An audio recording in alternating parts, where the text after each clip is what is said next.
Hey everyone, and welcome to another action-packed edition of the OverMark Podcast. We're your hosts, Dave and TJ. Today we're going to be talking to you about Smackdown from June 8th, 2025, and Money in the Bank from June 7th, 2025. Don't forget to follow us on all of our socials at OverMarkENT. And before we get into it, how's it going, TJ? Not too bad. Just working, coming home, watching wrestling, gaming, spending time with my wife, the dogs. Life's pretty routine these days, It kind of stinks, but that's just the way it is. There's no summer vacation for adults. Right? Got to win the lottery or something. Yeah, what have you been up to? About the same? Yeah, work, this, wrestling, a little bit of gaming. My nephew comes and visits every other week, so that's cool. Yeah. So that's about it, really. But yeah, same old, which is better than bad. I'll take it. Yeah. But yeah, we'll jump into it. We got a SmackDown from June 6th of 2025 at the Dignity Health Arena in Bakersfield, California. They says distributed tickets 8,801. I stumbled on that word last time too. It's a complete sellout per WrestleTix. So this is the final stop before Money in the Bank. We have the opening segment with Seth frickin' Rollins and his new group. Still unnamed, by the way. Wonder when that's going to happen. Seth Rollins leads Heyman, Bronson Reed, and Braun Breaker into the ring to his theme song. The crowd chants CM Punk as Seth takes the mic. He points to the briefcase and says, "Tomorrow night, I will take everything. When I win Money in the Bank contract, I will have total control of the entire industry." As the fans chant OTC, Seth says, "I don't think I can hear you. I'm on the island of irrelevancy where you put me after WrestleMania." He claims control over both Raw and SmackDown, threatening anyone in his way. Sami Zayn stood in our way. He's in the dirty. CM Punk stood in our way. Poof, gone. Roman Reigns stood in our way. That's what it says. It definitely said dirt. Oh, well, the bad editing there, Dave. Quality. No, it's good. I like it. He's in the missing dirty. In action. He is in the dirty, fucking dork. Roman Reigns is not coming to save you. He never cared about you, but I have. I'll drag you all kicking and screaming into the future if I have to. He's coming off real self-righteous in all of these. I guess all of the Messiah type of guys usually do. Then the Bloodline interrupts. We get Solo Sikoa, Jacob Fatu, and JC Mateo coming out. All six men go face to face. Solo reminds Seth of his words. "You said if anyone gets in your way, you'll lay them out. No one can stop you. Well, we're standing here right now." Solo mocks Bron and Reed and asks Heyman, "Long time no see." He doesn't ask Heyman, he tells Heyman. Seth warns, "Choose your next words very carefully." Solo responds, "Cut to the chase. Tomorrow night, I'll be climbing the ladder and grabbing the contract. All that power and control you talked about, it'll be mine." Seth fires back, "This is your turf, Solo. You feel threatened. Braun is the future. You're not. Reed could squash you like a bug. Your own family would rather stab you in the back than have your back." Tension builds between Braun and Fatu. Seth tells Fatu, "Take the mic from Solo." Solo yells, "Shut up," and tells Fatu, "You're the Samoan werewolf. Maybe you can become my bitch." Rollins laughs. "It took guts to walk out here. I am a little threatened by one, Fatu, but it's not you, Solo." Fatu and Braun square up before Solo pulls Braun away. And then they go to a commercial. And that was an alright segment. They have all of the main people involved in all of the stories on this episode of SmackDown, so it's not your normal episode of SmackDown, so it's a little better. So this was a decent start, I thought. What did you think of this, TJ? About the same. It was a good start to the show. It was Rollins doing his usual promo, and they're on Mondays most of the time, so the other big three-man group that's on SmackDown comes out and confronts him, which is the Bloodline, and it was nice, and it kind of led to more shit that happened to the show, like most of the opening segments do. And they kind of went right into it with this match here. Big Jim came and attacked Mateo right before in between, Yeah. before the match started, in between the segment and the match. So then the match actually starts after he attacks him and the Bloodline's up at the top. So the match is already under the way after the break, because of the attack and all that. And Jimmy dominates early with the suicide dive and a whisper in the wind. JC mounts a comeback with the suplex and a standing moonsault. Fatu distracts Jimmy, but JC accidentally hits Fatu, and Jimmy rolls up JC for the win. So Jimmy won, and then post-match, JC and Fatu argue. Fatu storms off. JC says Fatu is the problem, not me. It was cool. Nice to see Big Jim get the win, He's he's a talented guy, but, when you're a pair of twins and you both decided to go singles after you were tag, one's obviously going to be bigger than the other, so that's Jay, and Big Jim gets to do his stuff on this show while Jay has the World Heavyweight Championship on the other. But yeah, decent little match, right? Yeah, nothing embarrassing happened, and like you said, it's good to see Big Jim get a win. He usually doesn't get very many of those these days, it feels like. Man, this isn't going anywhere. They're going to be working together against these guys for a while. It's like Big Jim versus the Bloodline. And I imagine it'll be for another year or so at least. I imagine they're going to be the ones that somehow fuck Jay over and cost him the belt or something, to where there's a situation where Rollins comes out and cashes in on him. But we'll see. You never know how that's going to go. They could hold on to that for up to a year. Well, he could cash in on Cena. You never know. Yeah, that's true. They could swerve us. Yeah, 100%. And then and they've been good at doing that lately too. Yeah, or at least not letting things leak out. Yeah, no, definitely for sure. That's the case for this the pay-per-view that we're going to be going over later. But backstage, Vega and Julia, Selena tells Julia, if you want a shot at the title, you'll have to take it from my dead body. And Julia smirks, I like you. So then we got the match here, if you want to take us into that. Yeah. We got the Bakersfield Brawl. Zelina Vega versus Piper Niven with Chelsea Green and the Secret Hervis.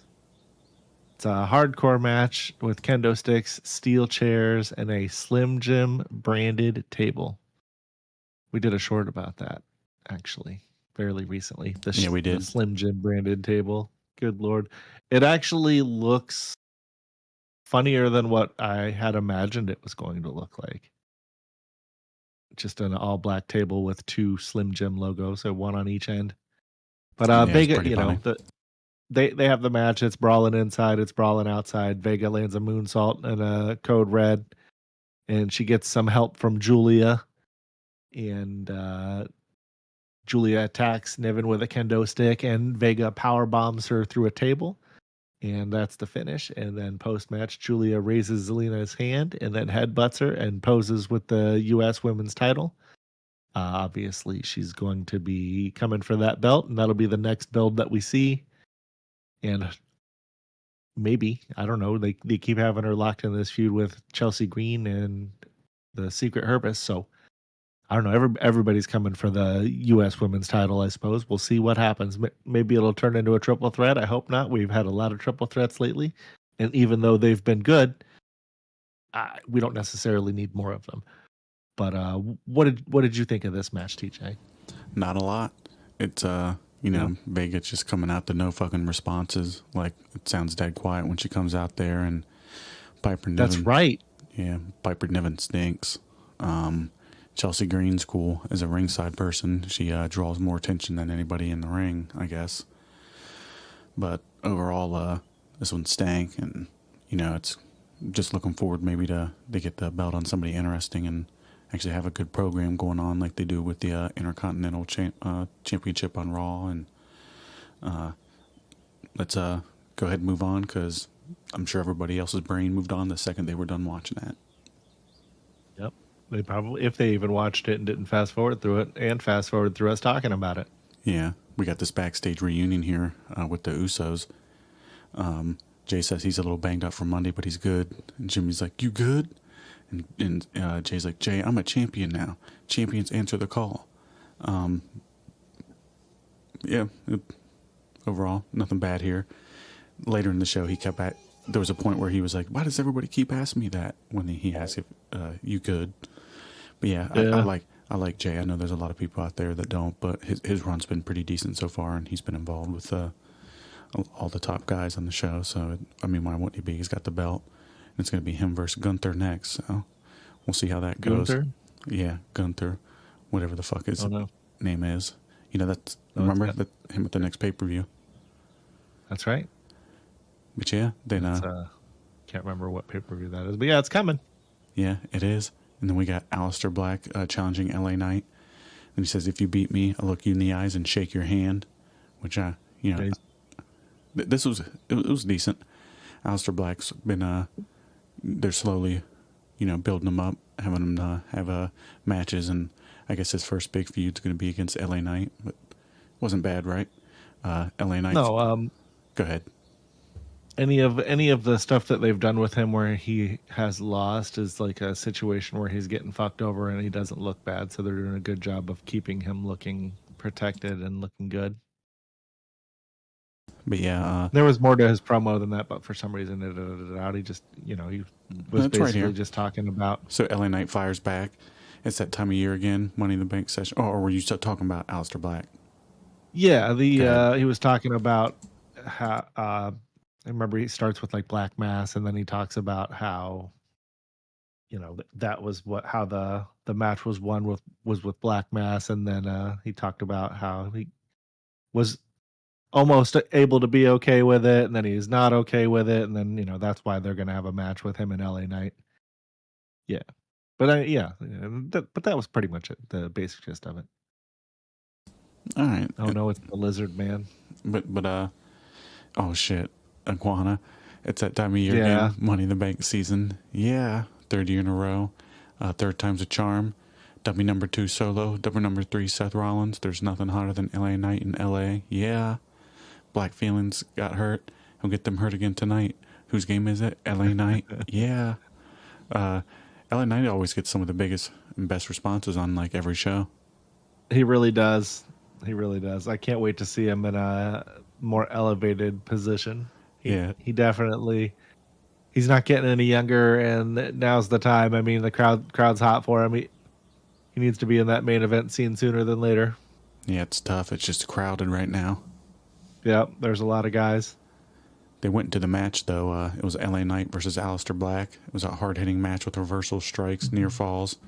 The finish was Seth Rollins interfering and stomps Knight.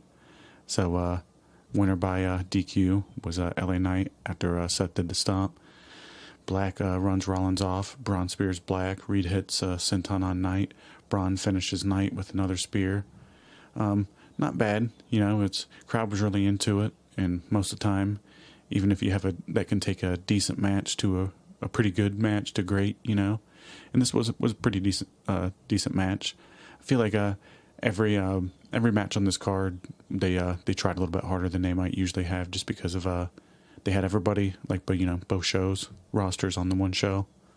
Yeah, everybody's pushing each other to that, be just that little bit better that maybe they wouldn't normally be. There's I don't want to use the term complacency because these people aren't complacent in their jobs, but there's just that little bit more competitiveness. It's like, oh, the dudes from the other show are on here. We're gonna show them what's up. Yeah. So it was good. Everybody stepped their game up. Yeah. And overall, what'd you think of the little promo segment and then going into the match? I like what I said, the right? promos. Yeah, both of the guys can talk. I really hope that they do a program together, even if it's short lived. They just some kind of something. I don't know. Maybe it might not make either guy come out looking better. I don't know how they would do the program. But anyway, the match was good. I enjoy both of these guys' in-ring work, and they worked well together. They had good in-ring chemistry. The finish was what it was. I didn't know that there was going to be a DQ finish, but also how are you going to end the match without having either of these guys take a regular L? So it made sense. And Aleister Black didn't look bad in the end. Even with the little beatdown angle that came, he didn't really get much of a beatdown on him. So, yeah, they kind of just disposed of him, and he was out of there. But yeah, it was yeah, that was it. And then they announced the King and Queen of the Ring tournaments are back.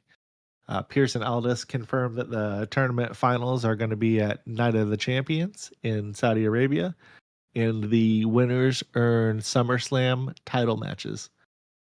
So that's cool. I like the King of the Ring tournament. That was one of the events that when I was a kid felt very prestigious. Yeah, it was. And cool. Anybody that won it for a couple of years was usually, meant for some big stuff. Right. A lot of the greats won it over the. I mean, pretty much all of the first probably decade or so. It really, all of those people are Hall of Famers essentially. I mean, that's one of the big things that really got Stone Cold to the next level. Yep, Bret Hart, Owen Hart. Yeah, this means Stone Cold that promo after he won. It's like, the moment everybody looks back at.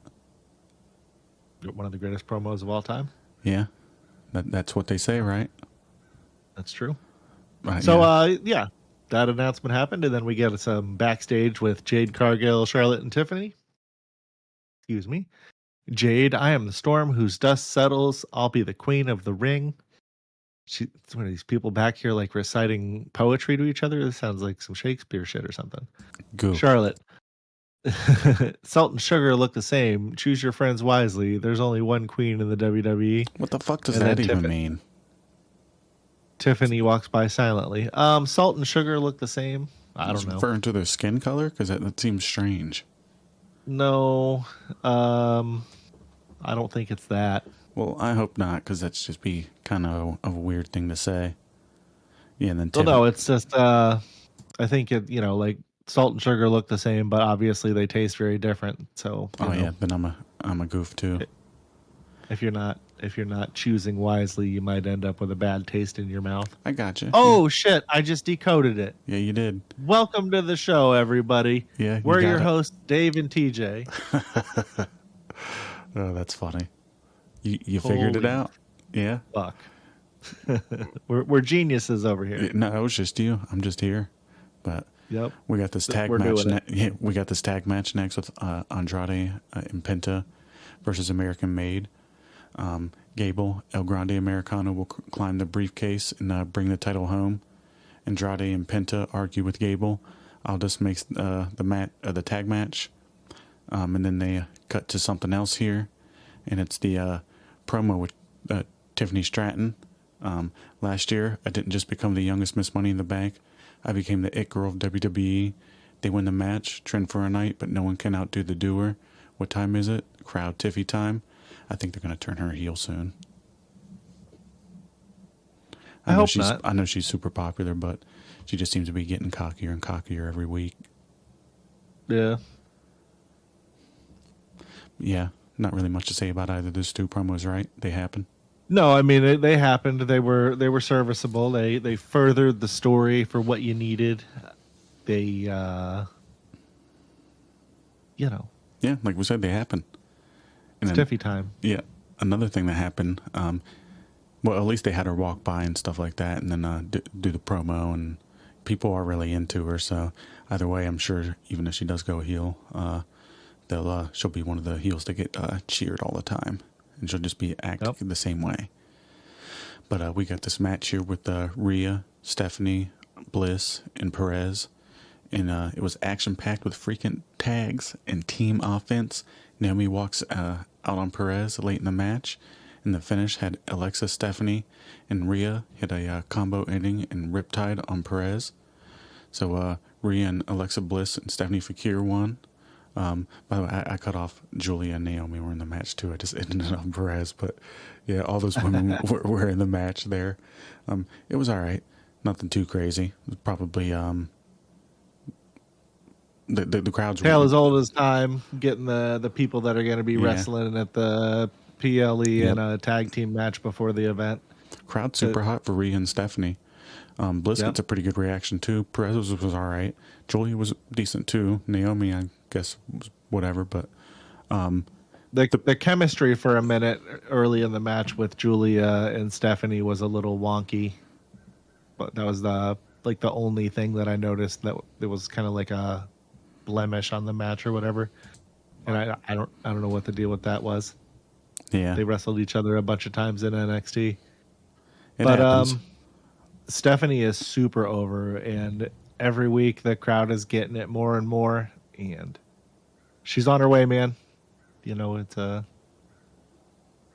future's very bright for the women's division, as we say every episode, it feels like. Yeah, she's definitely going to be doing big things. You can tell they're really into her. Yep. Triple H is like, man, I can't believe she fucking chose us over AEW, because you know the fucking AEW probably offered more money. They did. And an instant main roster spot and all that stuff, but you know, she made the right choice. She's gonna historically be a much bigger deal in the lexicon of wrestling history. Yeah, she ended up choosing Target over Walmart. Right? Oh yeah, that's true. Is that a good what is it, comparison or whatever the fuck you're talking about? Yeah, but analogy is what it is. Is that a good analogy? She picked Target, yes, sir, which would have been WWE, over AEW, which would have been Walmart. Yes. So that is 100% factual statement. This next thing was like, you can go over it, but this was pretty cool. Was it? Yeah, and it led to the shit that happened at the pay-per-view. Oh yeah. But we get backstage with Solo, JC, and Fatu overhears them talking. And Solo says that Fatu's not that smart. He just thinks about himself. All gas, no brains. JC, handle business tomorrow. Fatu overhears and looks furious as fans chant. They weren't chatting. They were chanting Fatu. And yeah, it's a little bit of foreshadowing maybe of things to come. Who knows? And they've been doing a good job with these backstage segments. I think TJ and I probably keep saying that. People are probably tired of hearing it, but it is what it is. Remember how many times we've been saying that these two are gonna wrestle Fatu and Solo at SummerSlam? Yeah, that's gonna be the match. Looking like it. And it's had a good build. You know, it's taken a while, but they've done a pretty good job at it. Get that like that horn thing ready, that thing, because we got a promo with Wyatt Six. Bo Dallas talks scriptically about the tag division. He didn't have the mask on or anything. Yep, that's what I was thinking. But he didn't have his mask on, and he was just saying some stupid shit and nothing to really say here. Crap. You gonna ask me what I thought about it? Go ahead. Yeah. Not good. So then the tag team division reacts to it, and I think they reacted about as like we did. Yeah, the Street Profits for Axiom, MCMG, Want to Smoke, DIY watches on. They were all just acting scared or whatever, and then, I don't know, at first I think they were saying, we're not scared, but then Street Profits was like, of course we're scared, but we're gonna get them. But yeah. There's 7 of them, and there's 5 of the Wyatts. Well, technically 4. Pack up and beat the fuck out of them. Well, that's what I'm saying, you know, counting all these tag team goofs and the gal that is with DIY. I forgot her name. Sorry. Oh, I gotcha. So it adds up. It's 7 on 5, dude. What the fuck are we doing? Yeah, and then like they looked like just homeless goofs. Make it make sense. Yeah, I don't think it's ever going to. It never has. But nope. But then you know, tell us what happened after that. Well, Penta Andrade versus America Made with Gable. So this is that little segment earlier coming into this. Remember, they were jumping all over the place. So we got the fast start with suicide dives. So Kingo runs into brawl with Gable mid-match. And the finish saw Andrade and Penta hitting a spinning elbows, plus a Mexican destroyer for the win. Cool little finish. Decent enough match. It was actually pretty good. If I say you were to go back and watch one of the matches on this show, I'd probably say it was this one. Everybody in it's really good. Gable didn't get dropped on his head this match like the last one. I know he wasn't in it. I'm but, sure Penta got a talking to about that, I'm sure. Yeah, I know he was not in this match. I'm just saying Penta and Gable, they're both out there. Yeah. So, at least Gable didn't almost get killed this one. Yeah, like I said, it was good. And what'd you think? Well, yeah, and then it was a pretty good match. Better than your standard SmackDown tag team match, I thought. And that's saying something considering that SmackDown has the better of the tag teams of the two brands right now. And the Vikingo Brawl set up the match at the AAA WWE event the following day, which actually turned out to be a pretty banger of a match. Yep. And then post-match, though, some shit happened.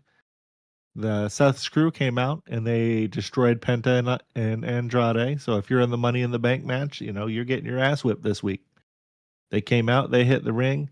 Penta eat a stomp and a senton, and Andrade is speared and stomped. And then Reed hits a tsunami, and the officials run in, and they're just whipping everybody's ass this week. They're trying to make sure that everybody's softened up for Seth for the following day. And what did you think of this beatdown segment? I mean, not too much to really think. It happened. Makes sense. They're trying to soften everybody up for the match. Seth's smart. They're making it look good. Yeah. Oh, that's not. I'm not trying to say it like it wasn't good for what it was. But it makes sense. Seth's smart. They're trying to play it out like he's thinking about everything he does, and it makes sense because he's got Heyman out there, and these guys are going to be running the show for a while here soon, I'd imagine. Yep. Till Roman comes back. Yeah, or Slowman. You see, might be something we want to talk about later, or we can talk about it now, I guess, to toss it in here. But unless you got it on there. I haven't actually scrolled down, but how they may be wanting to pay him less. No, I didn't see that. I didn't. So like I think the source from this was Jonathan Coachman. Have you seen how he's been saying like a lot of random news fucking shit lately, and people have been running with it, posting it. So this is another one of the things that they ran with. So, but they were basically saying that TKO wants to reevaluate paying him $15 million.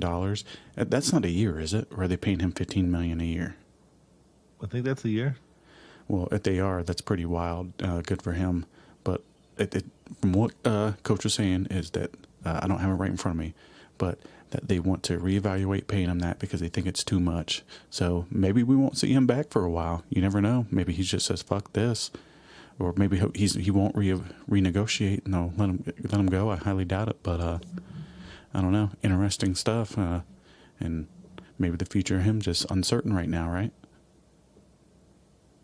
Yeah, I wouldn't say uncertain. It'll probably just be a little bit before we see him. I know he's making some kind of movie right now. It's not the Street Fighter movie that we talked about before, but he's doing some kind of Hollywood thing right now. But I think that we'll see him soon.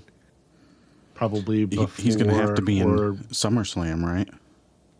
Oh, most assuredly, you would think he'd be involved in that.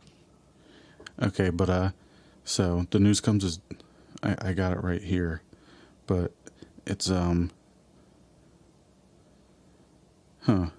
It's really not adding anything else out, but while they won't outright release him, he won't be making $15 million per year anymore. Now, why $15 million? Let me break it down. Roman Reigns' base salary is $5 million, but then there are add-ons, pay-per-views, video game deals, WWE 2K promotional appearance, merchandise. He owns 30% on merch, which is huge, and special bonuses like appearance in Saudi Arabia. Plus, he earns a cut from ticket sales. All this adds up to $15 million a year. TKO saying. Roman's not around full time. Why are we paying him so much? They want to renegotiate. I bet they do. But that's about it. Go ahead and move on. Can't he just tell him to stuff it up there? Like, I'm not renegotiating. Me, I'll sit at home. I don't know, yep. but we're running out that fucking contract. That's what I'd do. Yep. Fuck them, and then go to AEW afterwards. Yeah. What are you gonna do? You gonna pay me to stay home, or are you going to pay me to come to work? Either way, you're going to pay me. Excuse me. Bullshit.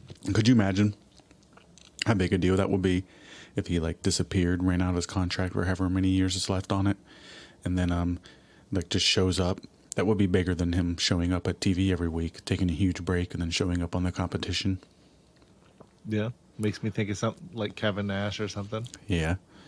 Or Kevin Stash. My deal out, dude. You remember when he showed up? Yeah. But he had a whole bunch of stuff hidden. Yeah. He had a trench coat. Pulled unrealistically big objects out of it like it's some kind of magical purse. Right. And let's go ahead and move on here to this final segment with Cody and Jay versus Cena and Logan Paul. So this is a little build for the pay-per-view that's happening the next day, or PLE. Back from commercial, Seth, Reed, Bron, and Heyman are still in the ring. Heyman repeats his claim. They don't fear the future because they are the future. Seth told everyone before WrestleMania what the industry was becoming, and it happened. Seth said he'd get Roman out of the way, and they did. He said that they'd take CM Punk out, and they did. Everything Seth tells us is true. He's the vanguard of the industry. Crowd boos. Heyman continues. Boo all you want. Seth will become Mr. Money in the Bank. When Seth wins, he'll decide who, what, and where, and when. He'll win the title, propel the industry into his vision. The greatest honor of his life will be saying, ladies and gentlemen, the reigning, defending. And then wrestling has more than one royal family. And then Cody Rhodes enters. Seth spreads his arms, holding Breaker and Reed back. Jey Uso enters through the crowd. Seth drops the mic, and his crew exits. Cody and Jay start talking. And Cody says, what do you want to talk about? Money in the Bank, the Intuit Dome, main event Jey Uso, Cena and Logan Paul. Cena called me desperate. Crowd chants, let's go Cena. Cena sucks. Cody says seeing Cena next to Logan in 2025 is like Michael Hayes standing next to the Hardy Boys. Talk about desperate. Yeah. The crowd wasn't into that. I think he got kind of a crappy reaction. I don't know if people get that reference necessarily. Yeah. But talk about desperate. Well, let's actually break it down for him. So he was actually their first manager, or whatever you call it, back in the day, and he wore their gear. So if you look back to their like kind of like punk, like the 90s punk type alternative vibe, yeah, late 90s style, yeah, that they had, he was coming out there wearing that same shit, with the thumbs through the long sleeves, and it was funny. I still do that. Yeah, well, that was... Oh, I do too, but that was him trying to latch on to that, I guess is what Cody's saying. But talk about desperate. Cena doing what he did at WrestleMania after the career he had. He says Money in the Bank is a showdown, and Jay says it's a yeet down. Cena and Logan Paul ambush. John Cena sucks, sings the crowd, and Cena walks out. Cena cuts his music and has Mark Nash announce him as the greatest of all time. Logan attacks Jay from behind. Cody tries crossroads, but Cena hits him. Cena delivers AA to Jay. Logan hits the pulverizer on Cody. Logan frog splashes Cody, then splashes Jay. His frog splash is great. He gets a lot of air. Cena on the mic. Take a good look. No one is coming to save him. I've been saying this for half a year. Their dream of what WWE is will be ruined. This is their future. I take the title home. Logan takes the world championship to the top. Cena points to Logan, the last real champion, the moment maker, the one of one, the inevitable future face of WWE. Humble yourselves. The future world champion, Logan Paul. So Cena throws Cody into the ring and hits another AA. Logan Paul back in and hits him again. Crowd chants, we want truth. This is probably the best moment that Cena's had since he's came back, promo-wise. Yeah. This line 100%. right here. I think somebody in the back fed it to him, or he's been waiting. I don't know if he came up with this out of nowhere, but you can't handle the truth. Our truth is right here. There's nothing anyone can do about it. You're hypocrites chanting for truth, but you're pathetic liars. Take a good look. It's my last time in Bakersfield. Winners write the history books. Logan Paul, future champion. Me, the last real champion. Cena and Logan Paul raise the championships as SmackDown goes off the air. Good segment.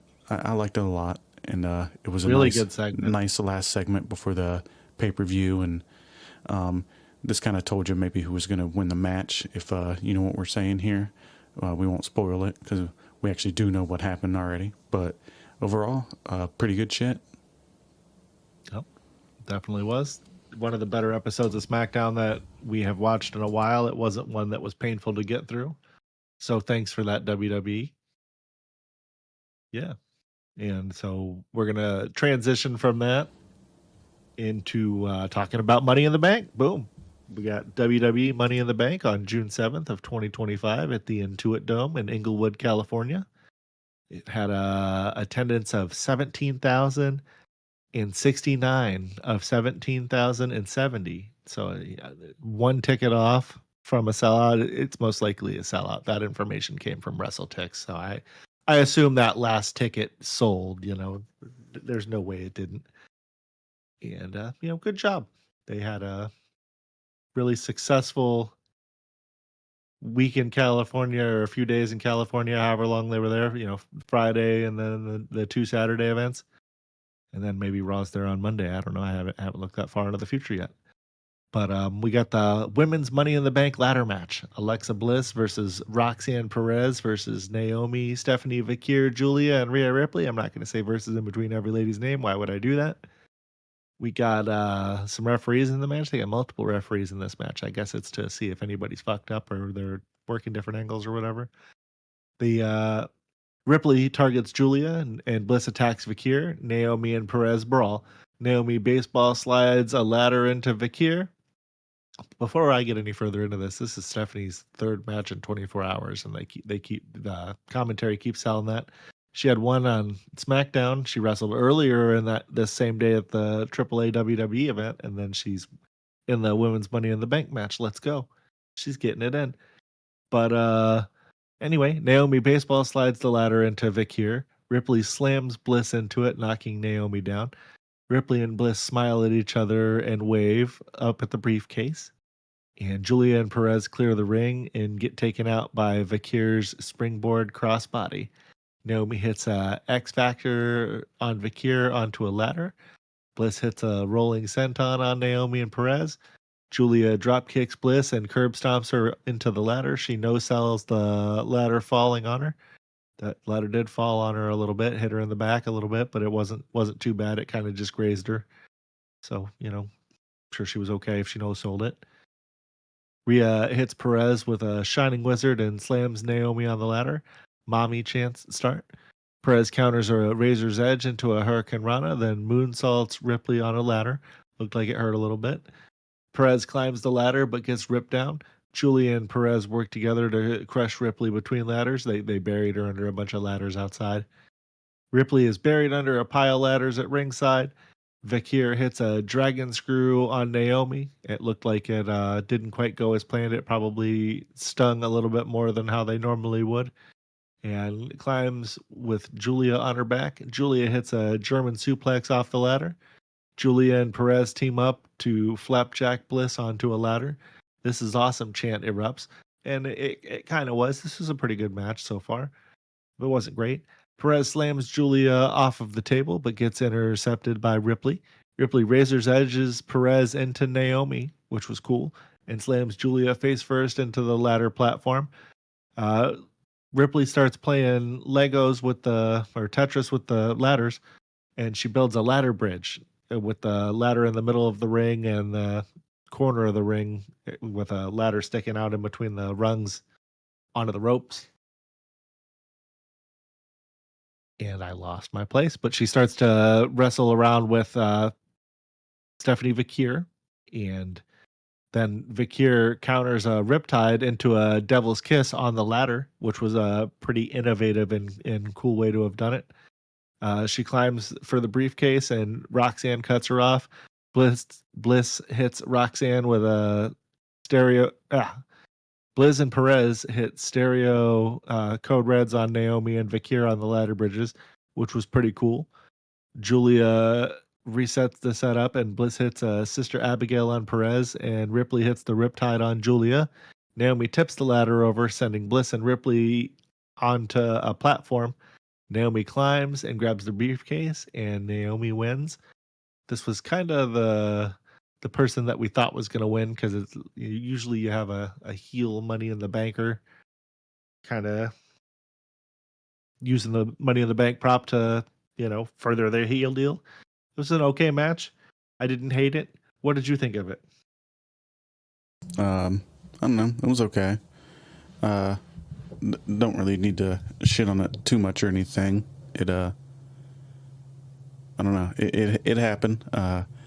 it wasn't a spot fest like just, last year. I don't know. It's just kind of. I'm messing with my mic. I apologize. Let me do one more little swing on it. But no, you're good. Basically, it's tough to kind of get into these matches when the men are just about to have a way better one. You know, so if you rated on the scale for just the chicks, it was a pretty decent little match for what it was, and I think all the girls actually looked pretty good, and nobody messed anything up. So it was good, but man, Naomi's probably like the worst wrestler that they currently have employed. It did look like everybody came out of it unscathed, and yes, you are correct. She stinks. You know, she doesn't deserve anything. Hanging around and being mediocre doesn't mean that you get a participation trophy. Yeah, just because you've been there for a long time doesn't necessarily entitle you. Maybe she'll be the first chick to fucking fail to cash in. I don't think they've had any of the females fail yet. But, yeah, she stinks, and we can go ahead and move on. It was an all right match. So we have the WWE Intercontinental Championship. This was set up earlier in the day from the Worlds Collide, PLE. Dom ended up challenging, what's-his-face, Octagón Jr. So Dom's out there with Liv, and they both do their entrances, come in. Octagón. See who the referee is for this match, though? Oh, it's our man, Eddie Oregano. Well, I can't believe it. He's here, and he's going to make sure that nothing bad happens in this match, right? That's right. Excuse me. I keep drinking these energy drinks, and they make you burp a little bit.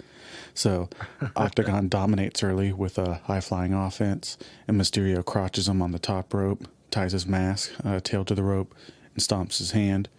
Mysterio taunts the crowd with AAA stars. Octagon fires back with a corkscrew arm drag and a twisting splash. Mysterio hits two amigos, then a Michinoku driver. Octagon counters 619. Nearly wins with a twisting splash. Liv Morgan distracts Octagon. Mysterio crotches him and hits a 619 plus a frog splash to the spine. So old Dirty Dom retains his WWE Intercontinental Championship in what was a quick little match. It wasn't bad. I actually thought Octagón Jr. looked pretty good, and Dom did too. So not bad.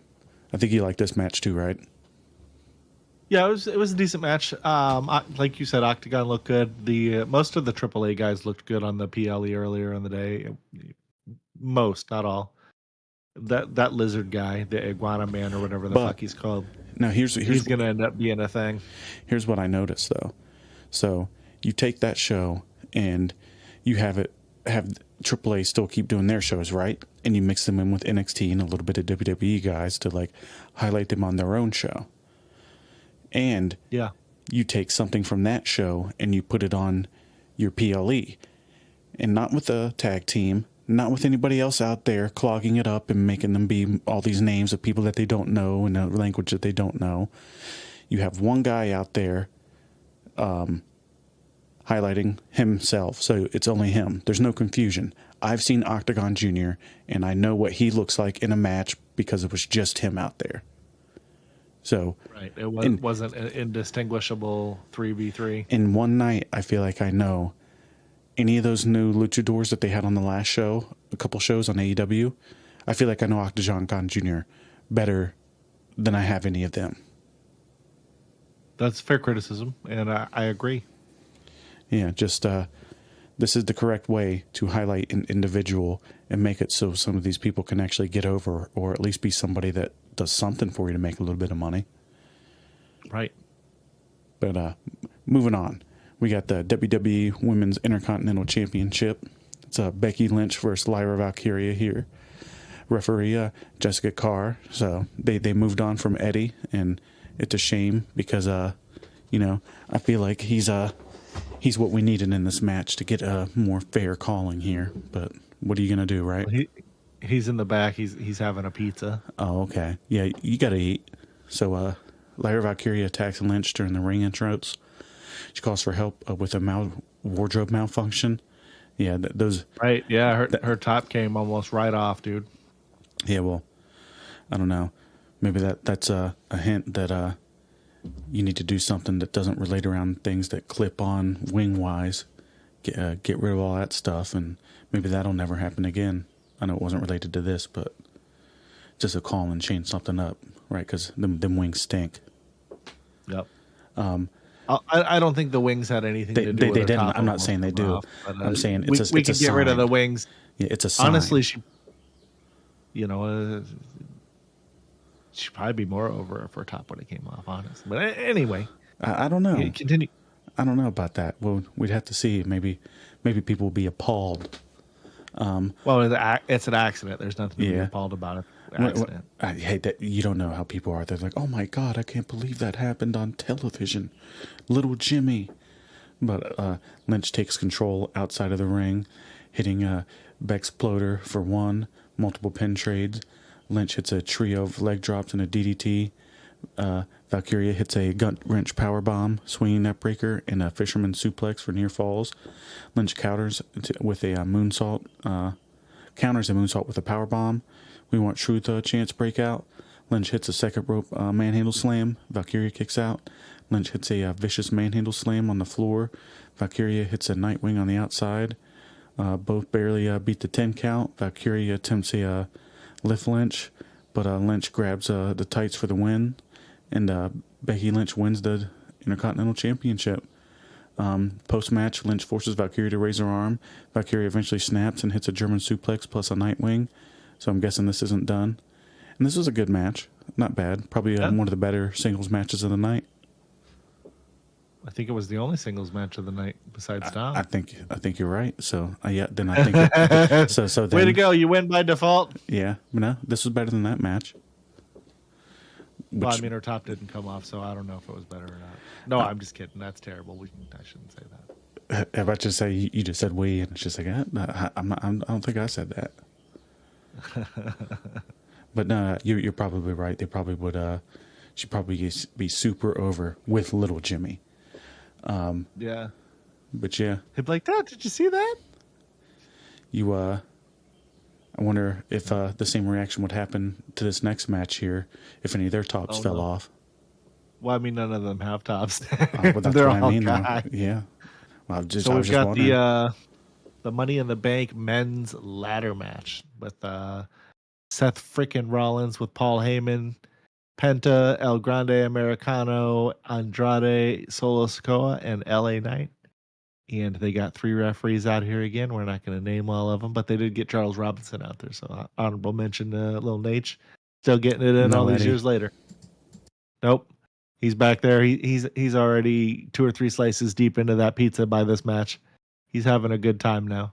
Maybe he's hitting the vape pen, you know which one I'm talking about. And anyway, Rollins is targeted immediately, and Sikoa betrays him too. Chaos erupts with ladder shots, flying dives, and multiple failed ladder climbs. Rollins and Sikoa square off. OTC and CM Punk chants break out. And spoiler alert, if you guys are expecting them, we don't see those guys this match. Penta hits a suplex on Rollins onto the ladder. This is awesome. Chants erupt. Andrade and Penta brawl at the top. Andrade sets a ladder bridge. Penta hits a Mexican destroyer on Andrade on the bridge. It looked like it didn't feel great. And the way that he bridged himself, if this is the spot I'm thinking of, TJ and I talked about during it, he could have fucked his arm up pretty good there. So he's pretty lucky that worked out well. But anyway, Americano delivers German suplexes to everybody. He's doing the Brock Lesnar Suplex City, essentially. He uses the fireball ladder as a helicopter to wipe the field. Penta and Rollins brawl at the top of a ladder. The cameras catch Americano placing a metal plate in his mask. He pole vaults onto a ladder and headbutts Penta with the loaded mask. This is actually a pretty cool spot. And the eagle eye people would have caught Rollins kind of helping the ladder, go where it needs to go. Yeah, keeping it steady so it didn't skip out and just tipped over. Yep. It was very well executed and very professional. The way that they did that spot there was perfectly executed. So, really good job on that. And it didn't make it look fake or stupid or anything. So, yeah. Anyway, Knight hits a kamikaze on Americano off the ladder. Rollins climbs. Andrade tries to stop him, and Knight pulls both of them off. Boy, that sounds like something else. Rollins yells, "Boys, get out here!" And Bronson Reed and Braun Breaker come out, and they just start laying waste to everybody. Then Jacob Fatu and JC Mateo hit the ring, and Fatu and Sikoa have a moment. He sets up the ladders for him and everything. They clear everybody out, and then he literally personally puts a ladder up. The first one wasn't big enough, so they got another one, put it up, and then like you said, he yells, "I hate you." Sorry, I just wanted to explain a little bit further than the notes had. And then he pulls him down from the like he's sitting there, like you see him look up at the ladder when Solo is climbing up, the ladder he put up, and then he grabs his foot, and then Solo notices that he can't move forward anymore, and he rips him down, and that eliminated him. That is what happened. Yep. I hate you. He finally did it. Everybody been waiting for it for a while. It's because he heard him talking shit about him. There it is. Yep. And that was the build-up from SmackDown. Shouldn't have run that mouth. Should have been a little bit nicer. But then, that happened. And then Rollins climbs the second ladder. Knight tries to stop him. And Rollins hits a stomp on him and climbs up and wins the briefcase. And Seth Rollins wins. Who knows where he's going to go with the... Owens briefcase choice of his match. Yeah. Yeah. He's going to go for Jey Uso most likely, but he could do whatever. Yeah. Swerve us like we talked about before. They've been good at that. But yeah, it was a pretty decent match, I thought. Nothing offensive about it. There were no crazy spots, but there were, plenty of spots that I'm sure that a lot of those dudes are feeling a little sore today, and it's good that they do these on Saturdays instead of Sundays, so they get a day between the event and Raw. And what did you think of the match? I liked it. Like I said, it was clean. Everything went off pretty good.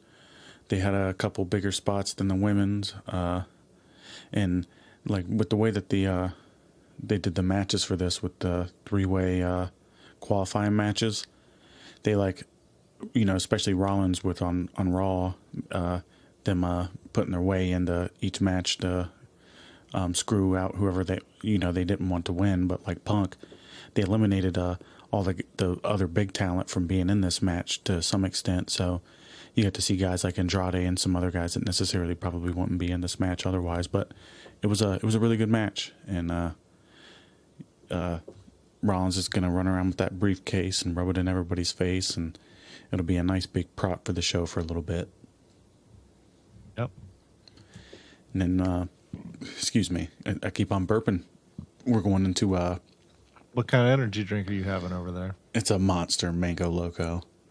But okay, well, get that Monster Mango Loco out there, folks, and let's get us a Monster sponsorship. Hell yeah, they're actually pretty good. They're this is hands down the best tasting energy drink out there.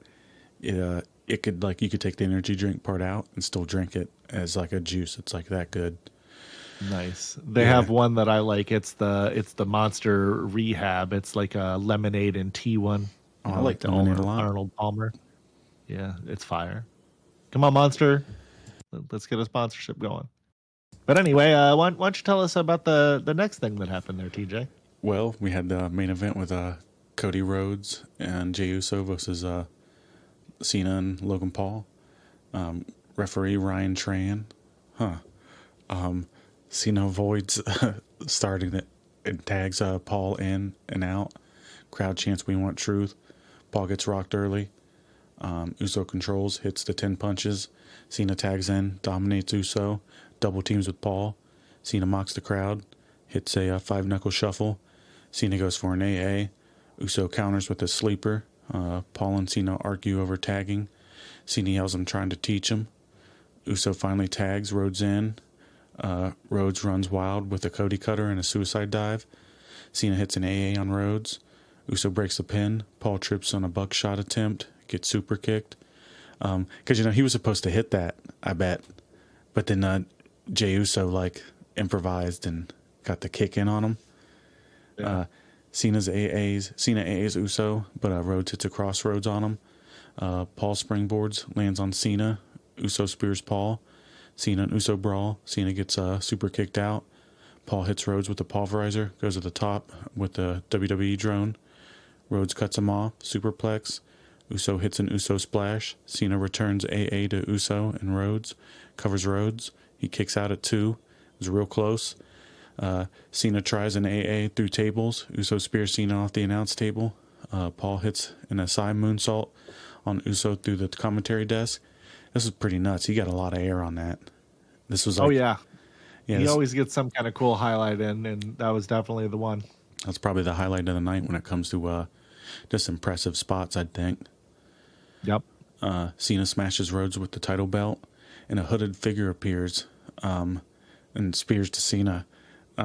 It's funny, like, me and Cora were watching this together, and she's like, "Who is that?" And I'm like, "It's Truth." And she's like, "No, it couldn't be." And then, like, as he was punching, you saw his hoodie lift up a little bit, and you saw it was a black guy. And then she was like, "Oh, look, it probably is." Then he undid his hood, and it was like, "That's him." But it's actually not R-Truth, it's Ron Killings. Yep. And he had his new shirt on that actually says that on it. But yeah, R-Truth hits Cena with the Undisputed title. Rhodes hits a crossroads on Cena. And we got 1, 2, 3. So the winners are Cody, Rhodes, and Jey Uso. And Cena's left stunned. He's like literally right at the entrance, at the top of the entrance, right where they come in past Gorilla. Cena's left stunned on the stage as Rhodes and Uso celebrate with R-Truth. It was all right. If I were to give it a rating or something like that out of 5, it'd probably be like a 3. I think Smackdown was a better show. Yeah, it was not a great PLE, but it was an average one. So 3 is good, like a 3 out of 5. 3 is average. You know, it's not bad. It's not great, but it's not bad. It was all right. The future's still bright. You know, it definitely has set us up for some potentially cool storylines moving forward. So, you know, as far as a vehicle for storytelling, they accomplished mostly what they wanted to accomplish, I think. Yep, for sure. And Truth's back. That was a good enough match. Yeah, Truth came back. He interfered, and that actually takes us into our news section as a natural transition. It's almost like somebody planned that. How about that? R-Truth returns at WWE Money in the Bank. R-Truth shocked fans by attacking John Cena during the main event of Money in the Bank 2025. Just a week earlier, Truth had publicly announced what appeared to be his departure from the WWE. Behind the scenes, WWE clarified to Fightful that it was a contract expiration, not a release. Sources say that Truth has already signed a new deal. His son, Christopher Killings, posted cryptic confirmation on social media. The industry reaction was shock, tears, and confusion when he was reportedly released. Promoters and companies flooded Truth with offers, believing he was a free agent.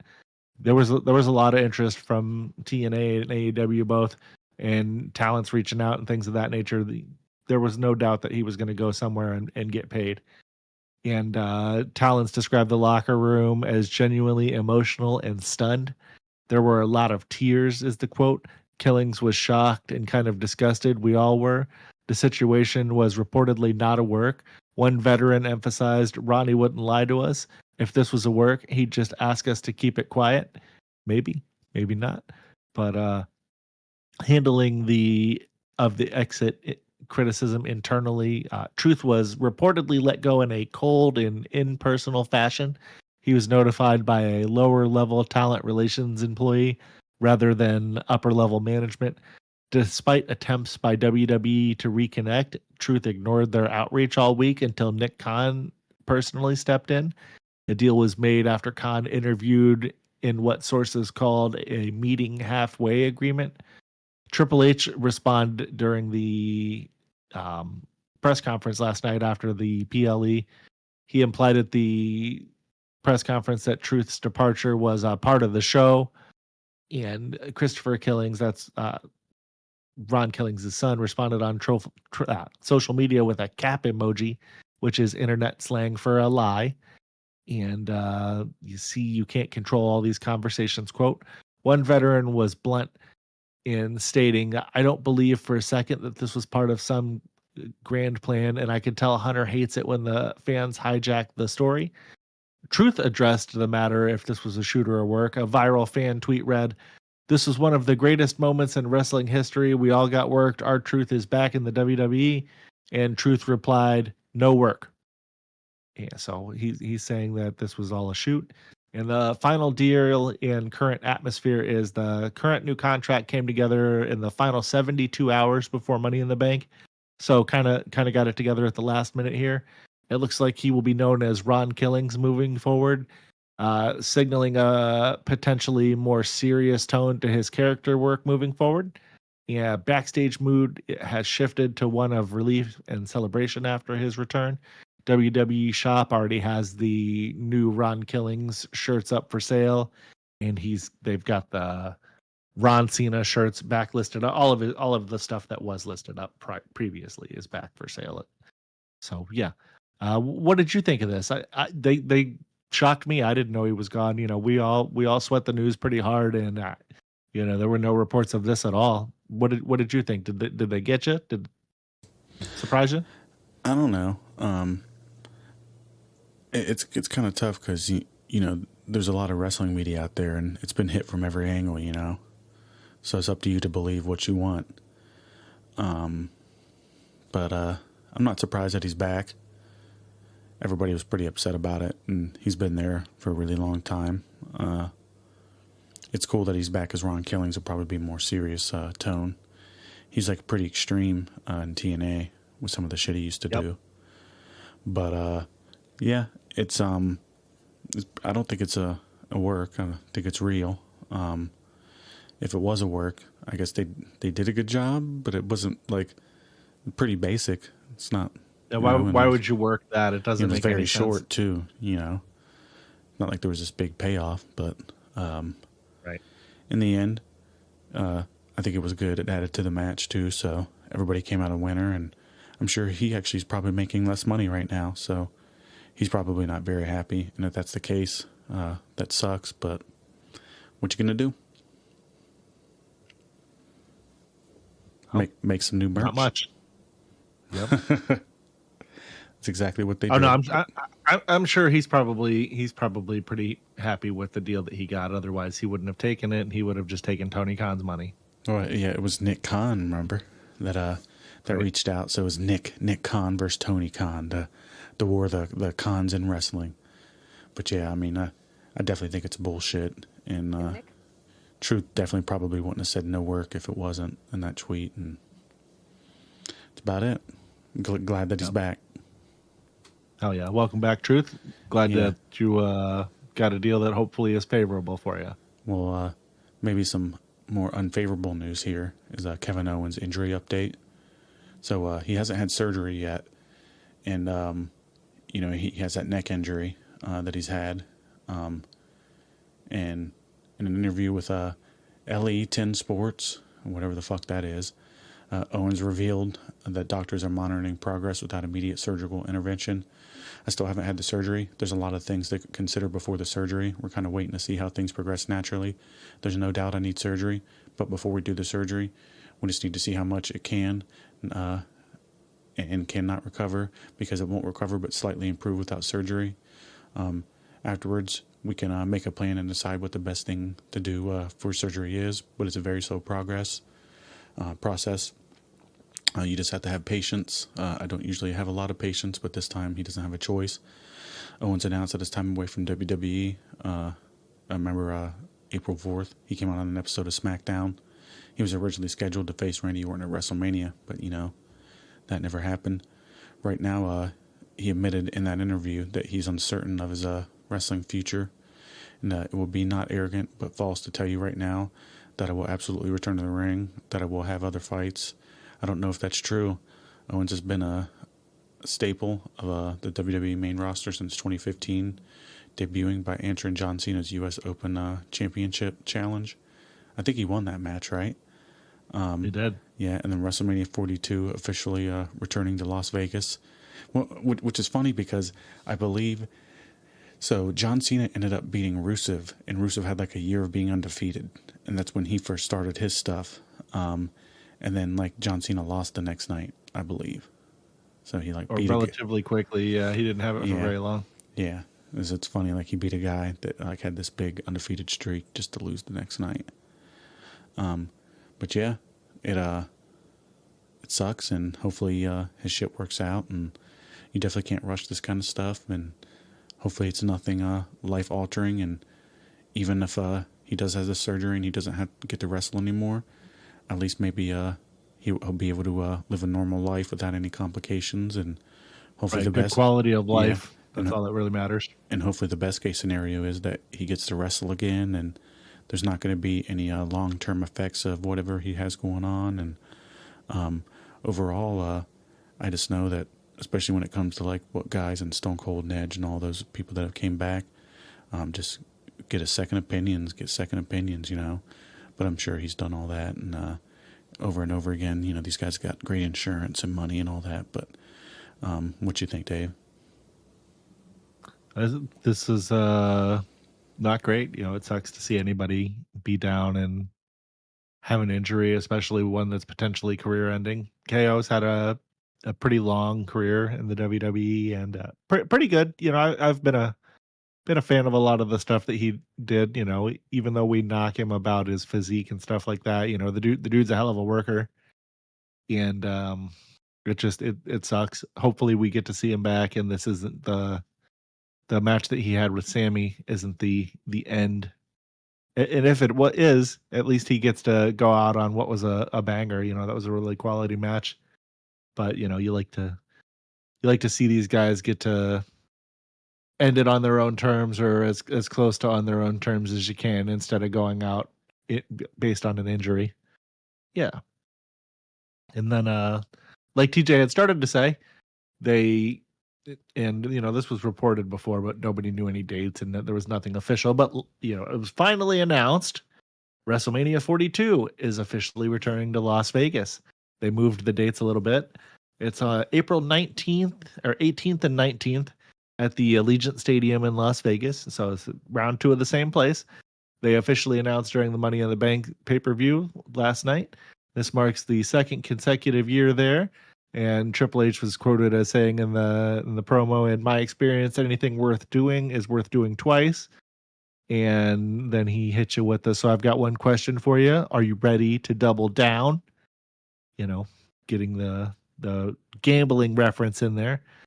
This is the second time that in WrestleMania history that they have done the same venue back-to-back years. The first time was WrestleMania 4 and 5 at Atlantic City at the Convention Hall in 88 and 89. The WrestleMania 42 weekend will include Friday Night Smackdown, the WWE Hall of Fame ceremony, NXT Stand and Deliver, and the Raw after WrestleMania, all to be held at the T-Mobile Arena in Las Vegas. So they're slimming down the logistics from last year, where it was across a couple of different venues. It's just all going to be T-Mobile Arena, which makes sense because all of their setup is video boards and shit now anyway. So why wouldn't you just do that? And then the event was originally scheduled for New Orleans, April 11th and 12th, but they moved it back a week because there was a scheduling conflict at Allegiant Stadium involving some major concert that was unwilling to move. And good for them for not bending. You know, that was your date, you had it, fuck it. WWE has still not confirmed why the event was removed from New Orleans entirely, but insiders speculate that it's due to the increased revenue potential in Las Vegas. WrestleMania 41 drew over 1 million fans for 2 nights. Or no, is that 1 million? Yeah. No, wait, that's 117,000. That's not 1 million. Learn your numbers, Dave. And they also received 4.24 million in tax breaks from the city of Las Vegas. New Orleans was reportedly promised a future WrestleMania, which we still don't know when that'll be. And they're expected to host Money in the Bank and some UFC event in 2026. The city last hosted WrestleMania in 2018, and they drew 78,000 plus fans to the Superdome. That's all the news on that particular thing. What did you think of this announcement, TJ? We kind of already knew it was coming. Yeah, I mean, it's been when this news broke that they weren't going to be in New Orleans, it was like almost the same day that this was the rumored replacement. And it makes sense, you know, they're going to get more of those tax breaks that you just said, like how they got 4.24 last year. Well, they could probably get more this year. And right, that's a good chunk of, I mean, that's some of these people's salaries plus. Yeah, and I'm sure that they got a great a whole bunch of other things for them as incentive. You know, like probably like a share of the concessions and all other kinds of crazy shit. Yeah, you know, they completely changed the economy for a couple days wherever they go, and this apparently is the place where they're going to be able to make the most money, and they're trying to pay that loan off. So you know, they just spend a little bit more money on top of that loan, I'm sure, with the AAA purchase. And overall, you know, this makes sense. They're really trying to monetize this thing. You can tell they're doing it this year heavy as fuck. I'm sure they're going to start putting like you can buy logos on the fucking wrestlers' t-shirts here soon. Like, just give it long enough. Like how when Brock was sponsored by Jack Links when he first came back. We'll just give it long enough and they're going to do this shit. But overall, nothing to really be upset about. Just news, and it sucks for the people that had already spent money on reserving the motel rooms and all the logistics of their shit, and hopefully they can cancel it and get their money back. But yeah, it's far off enough in the future that you should be able to get your money back. Unless you're booking through like the most unscrupulous hotels of all time, you'll be fine. Yeah, but I think that's about it on that. And on that note, we're gonna go ahead and get on out of here. It was about a, you know, an above average Smackdown, because Smackdown is usually crappy. So compared to the usual Smackdowns, this one this week was fucking great. One of the best ones they've had in a long time. More of that burping, and excuse me, and the pay-per-view PLE, not as much, but overall, hopefully we got a good week of wrestling coming up, and you know, we're going to be covering that like we always do, and we'll be with you Tuesday talking about Raw and whatever other wrestling news we got, and maybe we'll throw in some other segments. Maybe we won't. It just depends. Hopefully, you know, like I said, you guys had a great week, and you had an even better weekend, and hopefully you guys going into this week won't be working too hard, and we're going to try to be enjoying our summers, and we hope you guys are doing the same, and get out there and, you know, just enjoy yourselves. Stay cool out there. Yeah, that too. But saying that, I'll go ahead and wrap up my end, and it was fun like always, Dave, and we'll be hanging out and talking until the next episode, so it's not going to be too far till we'll be saying hey again, but appreciate you like always, just like we appreciate the people for listening, and go ahead and I'll sign off. Everybody have a good night, you know. Good night, guys.